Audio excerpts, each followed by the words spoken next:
నేను కాంగ్రెస్ ప్రభుత్వాన్ని సూటిగా అడుగుతా ఉన్నా అధ్యక్ష. పార్లమెంట్ లో చేయాల్సిన చట్టాన్ని ఇక్కడ చేస్తే ఎట్లా మీరు లాభం చేస్తారు, ఎట్లా బీసీలకు న్యాయం చేస్తారు, సమాధానం చెప్పండి. నెంబర్ 1. రెండోది, మీరే 5 గొంతుకులతో మాట్లాడుతున్నారు, 5 నాలుకలతో మాట్లాడుతున్నారు.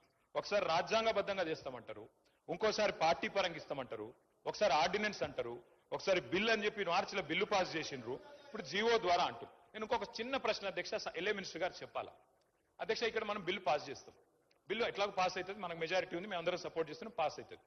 మరి ఆర్డినెన్స్ మీద సంతకం పెట్టని గవర్నర్ దీని మీద ఎట్లా సంతకం పెడతారు సార్? నాకు తెలియక అడుగుతా. ఆర్డినెన్స్ బిల్లు రెండు ఒకటే కదా ఇప్పుడు మనం పెడుతున్న బిల్లు. ఆర్డినెన్స్ మీద సంతకం పెట్టలే గవర్నర్ గారు, మరి బిల్లు మీద ఎట్లా పెడతారని మీరు అనుకుంటున్నారు? ఏ రకంగా మరి సెప్టెంబర్ 30 లోపల ఎన్నికలు ఎట్లా పూర్తి చేస్తారు, రిజర్వేషన్లు ఎట్లా ఇస్తారు, గవర్నర్ సంతకం ఎట్లా పెట్టిస్తారు, ఆయన చెయ్యమని బలవంతంగా పెట్టుకుని సంతకం పెట్టిస్తారా, ఏం చేస్తారు, ఎట్లా చేస్తారు? దయచేసి ప్రభుత్వం చెప్పాలా. ఆర్డినెన్స్ మీరే పంపుతారు కేబినెట్ నుంచి, ఆయన చేయకపోయే అభ్యంతరం మీకు చెప్పే, దానికి మీరేమైనా సమాధానం చెప్పినారా తెలియదు. మళ్ళీ ఈ రోజు బిల్లు అంటున్నారు. ఎవరిని మోసం చేయడానికి, ఎందుకు మోసం చేయడానికి? దయచేసి మేము అడుగుతా ఉన్నాం అధ్యక్ష, సమాధానం ప్రభుత్వం చెప్పాలి.